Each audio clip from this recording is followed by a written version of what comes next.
I'm Marilyn Wolf. This is Computers as Components, Chapter 1, UML Part 1. UML stands for Unified Modeling Language. It was developed by Grady Booch and his colleagues in the 1990s. They had several goals. They wanted an object-oriented language that had a visual representation that used pictures to describe the system. They wanted a language that was useful at many levels of abstraction so that you could use it throughout the process and also use it for all aspects of design. So here is a UML diagram for a UML object. On your left-hand side is a comment. This has no semantic meaning. It's just a comment. You can see the folded over corner like a piece of paper. On the right-hand side is the object itself. The top bar has the object name, then a colon, and then the class name. Below this is a set of attributes, and here these are different data elements. You can also, if you want, put values here. So for instance, you can have two objects of the same type, and they have the same attributes, but each one has different values for its attributes. This is a UML class diagram. The top bar has the name. Then we have the attributes, and below that we have the operations. Okay, the operations are like functions or methods.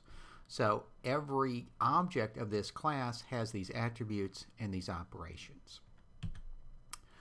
So the class interface is the attributes, the operations down here. The operations provide the abstract interface between the class's implementation, how it actually works under the hood, and its relationship to the other classes. Okay? So these operations can take in arguments and then return values. And an operation can also examine the state of an object, just return the state of an object. You know, its string is foo, its number is 5, or you can modify the state of an object. Designing that interface is very, very important. If it's too small and too specialized, then it may be hard to use it. That if you find yourself writing a bunch of code around an object that's just using the object but it's not part of the class, you may want to think about expanding the definition of the object. And if the interface is too specialized, it's going to be harder to reuse this object for other applications. And some objects are disposable, but some objects you really do want to reuse. If the interface is too large, it's going to be hard to understand. The code that implements it may be too slow, and there's a good chance that there are bugs in it that you won't find until it's too late. So this is one example of a Goldilocks problem in design. Not too small, not too large, just right. Now we can think about a bunch of different types of relationships between objects and classes.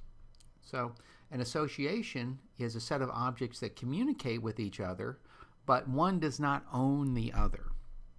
An aggregation is an object that has smaller objects inside of it. So it's a complex object that uses several smaller objects to do its work. A composition is like an aggregation, but the outside world can't get access to those smaller objects inside of it.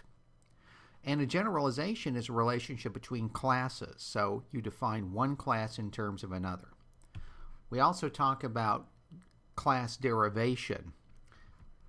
That's the same basic concept as generalization. So this is a very powerful concept. We want to define one class in terms of another. So in this case, we have a derived class, and it inherits from the base class. Okay? That's shown by this arrow here.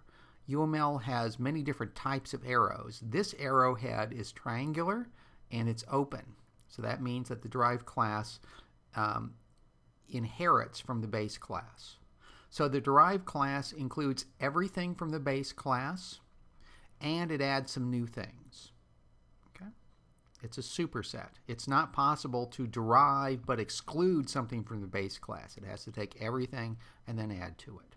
So now if we change the base class any class that's derived from it automatically gets those changes too. So this is a very powerful concept. Here's an example. So we have a display class that's pretty generic, describes all sorts of different types of displays. We can derive two different types of classes from it, black and white display and a color display. Black and white and color obviously treat colors in different ways, but they're both sets of pixels, and they're both derived from the display. We can also derive a class from more than one class. So think about a multimedia display that has speakers and a video display. We can derive our multimedia display from both of these. So now multimedia display has all the characteristics of both speaker and display. There are some specialized things we want to do. We can use links to describe relationships between objects and associations to describe relationships between classes.